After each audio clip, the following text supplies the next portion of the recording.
This project about family mental health is to try to change the way that we think and then support people who are living with mental illness by thinking about the family as a whole. In this project, I wanted families to have the chance to tell people the things that they don't get to tell other people about what it's like to have mental illness in the family, because I'm hoping that I know that a large component of this project is going to be about getting that information out into a public space where I hope it will have an influence on making our communities places where it is easier to live with mental illness. But also, I wanted to bring new perspectives into the way that we think about families and how they cope and care and function when there's illness in them, so that we can develop better ways of supporting them and providing services to them.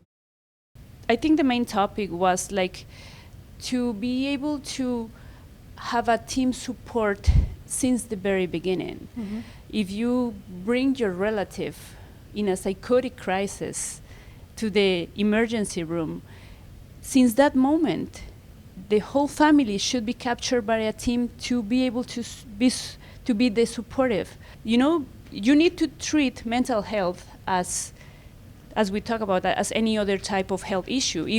Can you imagine how many disabled people can be healthy if you have this type of whole support? Because you can have one relative with a disease, but there are other people of that family that can develop mental illness because of that very first one. Of course, that should be related with funding. Mm-hmm. So it would be an ideal world for all of us to have this whole team available for every single family. We talked about the resources if they have to come into the criminal justice system. They'll have the diversion where the judge makes the decision. Mm-hmm. If this person has a mental illness, he doesn't need to be in the criminal justice system. Let us get him the help in the healthcare system where the access and the needs are. We're talking about health professionals, the public, institutions, the police. In other words, more general knowledge about mental illness. Acceptance, accessibility, understanding, as well as education, ensuring that the doctors and stuff like that have the information that's needed as well. Because we have people who have found it their own resources and let their doctors know what's out there for us to deal with.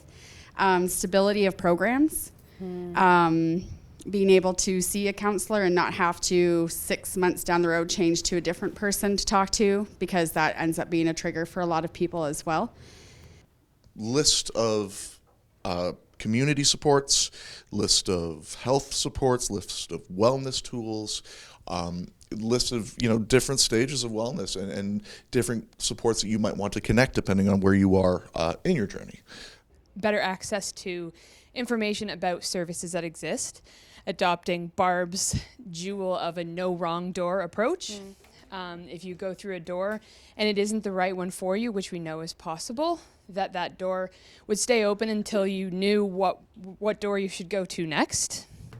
Support systems for respite for a caregiver. If the person who is ill lives with you, it's very taxing. So if that parent needs to get away, can they have some kind of a support that gives them that opportunity? Improving connectivity between the agency, the organization, the institutions, because it's a lot of support outside, but there is no connection. And they doesn't work as under the same umbrella.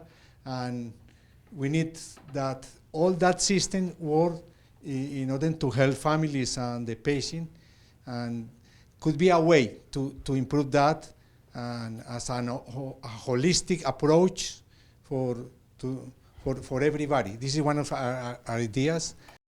Families had great ideas, and for someone who's not familiar with the services, the ideas might seem like ideas that probably already exist out there, and yet they don't. So what many families said is being able to have services that are actually accessible, being able to have services that are integrated and under one roof, so not having to go over here to see a psychiatrist, and over here to see a social worker, and over here for the mental health concern, and over here for the substance use concern, over here for anxiety, and over here for schizophrenia. So being able to have services really more connected was something that families mentioned that I thought was really important, because it does leave families in a situation where they are running from one center to another center, trying to keep track of everyone who is involved, trying to coordinate and make sure that there really is a common thread between all of the services. They're the champions who are really making sure that each service provider has the information from the previous service provider. They're taking days off of work to be able to get to these services, paying exorbitant costs in parking, and trying to get to the services. So certainly being able to centralize services and make them accessible to families, I think, is really important. At the moment, the structure is a great big web that we have to cut our way through to get little pockets of effectiveness where we can be the voice, the creators of our own lives. There's so many other people who are in a similar situation, and this has got to change, and we are on the verge of changing it. The Commission on Mental Health in Canada is a stepping stone. Peer support is another stepping stone. We are on the verge of changing this, and I want to be part of that change. I want to be there for the peer support. I want to be there to be helping people in transitioning from the hospital. We are recognizing there is a need. So far, the families and nonprofits are the people that are coming to the rescue. But it's going to work its way up. We have been working hard. There's a number of people in the room that know one another from working on committees. We are really working hard to bring the situation forward. So it's really nice to know that Toronto, that you're doing the same thing right across the country. So I have to be patient. I've been involved in dealing with advocating for mentally ill for 50 years.